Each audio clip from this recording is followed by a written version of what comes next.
So this is the not biopic, but story of Priscilla Presley, based on Priscilla Presley's memoir, starring Kaylee Spaney as Priscilla and Jacob Elordi as Elvis. And I saw this a couple of weeks ago. Really fascinating movie. It follows her courtship and it doesn't shy away. Like she is 14 when they first meet, and he kind of pursues her, seeks her out, invites her to these very like adult parties where people are like drinking and smoking and just being adults, and she's a 14-year-old, doesn't know what to do. And so the movie chronicles her life from meeting Elvis, getting married, moving to the States, and what that was like, and kind of the terrible life that was like, and before ultimately leaving. It's a really incredible film, and Kaylee Spaney is a star. It's not an Elvis movie. It's about Priscilla, and it's a tough watch because he was pretty terrible to her as portrayed by this movie. The Elvis estate is not happy with this movie. Lisa Marie Presley, before her death, was not happy with this movie. But like I said, it's based on Priscilla's memoir. It's shot in a really incredible way. It's directed by Sofia Coppola. At no point does their relationship ever feel romantic or like something to aspire to. It was very carefully just portrayed this kind of incredible power imbalance between these two. I think Kaylee Spaney's probably going to get an award nomination. Same thing with Jacob Elordi. He does a great job of being Elvis and not, Austin Butler famously like became Elvis for several years, like lost his voice, didn't see his family, and Jacob Elordi kind of just showed up and did it. It might be better. Really incredible film. It's a little long in the end, but I think it's definitely something to check out. And I think it's actually Sofia Coppola's most successful film so far. It's doing pretty well at the box office. So I got a few questions to jump in here with, and number one, I guess, is how does this movie look following Baz Luhrmann's Elvis? Right, like movie made a ton of money, Oscar nods. Austin Butler, took the role. He studied it for years to get it together, and then people on Twitter are dunking on him like Jacob Elordi picked this up in a month, right? And like kind of already had the voice, and just it sounds much smaller. And additionally, you're right, Sofia Coppola did not get the rights from the Elvis Presley estate. They did not support this. There's no Elvis music in this movie, as far as I know. There's just time-appropriate covers. So I guess knowing all that going in, to me, having not seen it, it sounds a whole lot like this would be a lesser feature, but a more intimate feature. How would you speak to that? Do you feel that way? I mean, it's definitely smaller in scale, but it's also, Baz Luhrmann is loud and bombastic, and he's a real entertainer. And this is a different kind of movie. It's a portrait of her, of this 14-year-old girl being like whisked away into this incredible life, this crazy life, where he takes her to Vegas when she's like 16 and is like gambling at a table with other famous people. Like it's mind blowing. But he kept her very much as a pet. Like she kind of just stayed upstairs in his room at Graceland and wasn't allowed to leave, wasn't allowed to have friends, wasn't allowed to go out, like had to read all the tabloids in the papers all the time about him and other women when he was out working out, making movies. And she kind of has to put up with this for a long time. She puts up with a lot of abuse, and she just doesn't know any better because she was taken away basically as a child.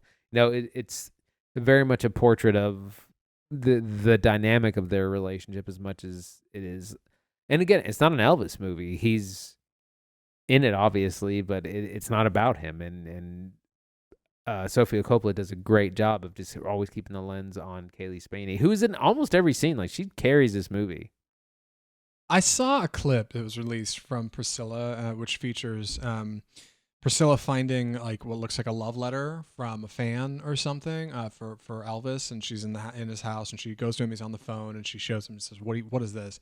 He goes, "Oh, you know what? I should help you pack your bags. You're leaving tonight. Actually, somebody book her a flight. You're going." He walks in her room, throws down, immediately starts putting it. Look, it like on just that clip by itself seems wildly abusive, and like it definitely feels like that would be a part of what we're seeing in this film. But one of the things that was interesting about Baz Luhrmann's Elvis story is how much Elvis was also a young kind of fish in a really wide pond, where people like Colonel Tom Parker would manage him and maybe take advantage of him and push him around in ways in the industry that like he was not privy to and didn't understand. He had an ailing mother, right? Like Elvis obviously suffers his own problems.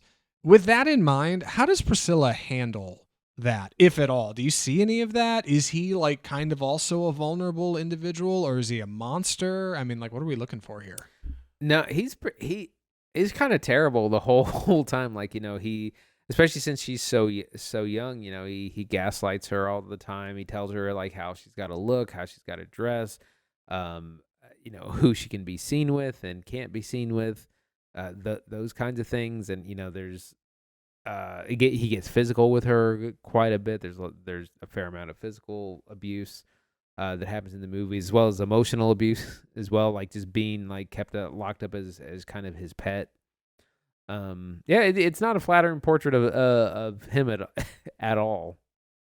No. And that I think leads into my last question regarding the Presley estate. Lisa Marie Presley had this quote. It is really specific. She said, quote, of Sofia Coppola's script, it is, quote, shockingly vengeful and contemptuous. She said, my father, Elvis Presley, only comes across as a predator and manipulative. As his daughter, I don't read this and see any of my father in this character. She went on to tell Coppola she would speak out against the film after it's released. I'll be forced to be in a position where I'll have to openly say how I feel about this film and go against you, my mother, and this film publicly, because Andy's right. This is Priscilla Presley's memoir. Andy, having seen the film, do you understand why Elvis's daughter would feel so strongly about this? And do you think maybe she might have felt differently if she'd seen it? Do you think maybe she just saw it on the page and thought, oh, this is bad? Or do you feel like, no, it's pretty damning? It's pretty damning, but also, I mean, she was like 2 years old when they got divorced and was taken away from Elvis, and then he died not too long after. So like, realistically, she didn't really know him, and she obviously didn't know him as a partner. And that's kind of the dynamic. It's just like, she wouldn't have been around, and she wouldn't have seen any of the warts and all things that we kind of see in this movie. And that is, like, again, it's based on her memoir, which she helped collaborate on the script with. So it's, I don't know how much more accurate you can get. One more question, Andy. Would you recommend Priscilla? I would. It's definitely one of the best of the year. Really well shot. I love the eye that Sofia Coppola has for filmmaking. Great performances from Kaylee Spaney as Priscilla Presley and Jacob Elordi, of course, as Elvis. It gets a little long in the third act, but it's only an hour and 50 minutes. But really solid. Definitely catch it if you can. Yeah, and that's Priscilla. I wish I'd seen it. I'm kicking myself for having not caught it. I'm hoping I will here in the next couple of weeks before it leaves theaters. If you have the chance, go check out Priscilla while you still can. And with that, we've got one more film to move to. Normally, we only do 2 in an episode. I know it's a big one this week. It's okay.